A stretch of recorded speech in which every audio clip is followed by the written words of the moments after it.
नमस्कार शेतकरी मित्रांनो, जय सद्गुरू मित्रांनो. खूप दिवसापासून आपला गॅप झालाय अपडेटमध्ये.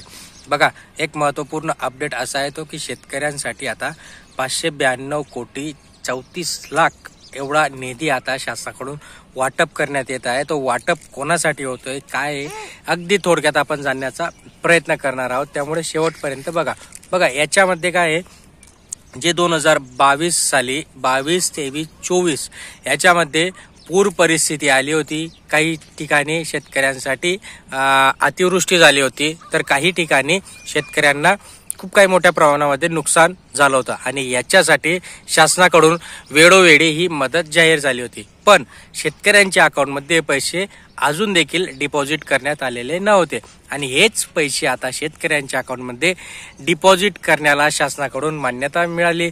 मान्यता अशी मिळाली की हे तर पैसे ऑलरेडी शासनाकडून शेतकऱ्यांना देण्यात येत होते, पण याच्यामध्ये देखील शेतकऱ्यांना, ज्या शेतकऱ्यांचं याच्यामध्ये बँक खातं जे आहे ते आधार संलग्न न होतं, अशा शेतकऱ्यांना शासनाकडून पैसे हे डिपॉझिट झाले नव्हते. पण ज्या शेतकऱ्यांचा आता आधार संलग्न झालंय, अशा शेतकऱ्यांच्या अकाउंटमध्ये हे पैसे डिपॉझिट करण्यात येत आहेत.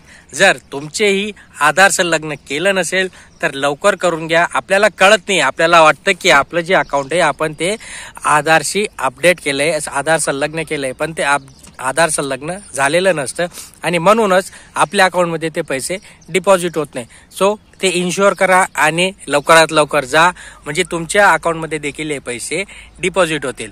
चॅनलला नवीन असाल सबस्क्राईब करून ठेवा, लाईक करा, शेअर करा. धन्यवाद.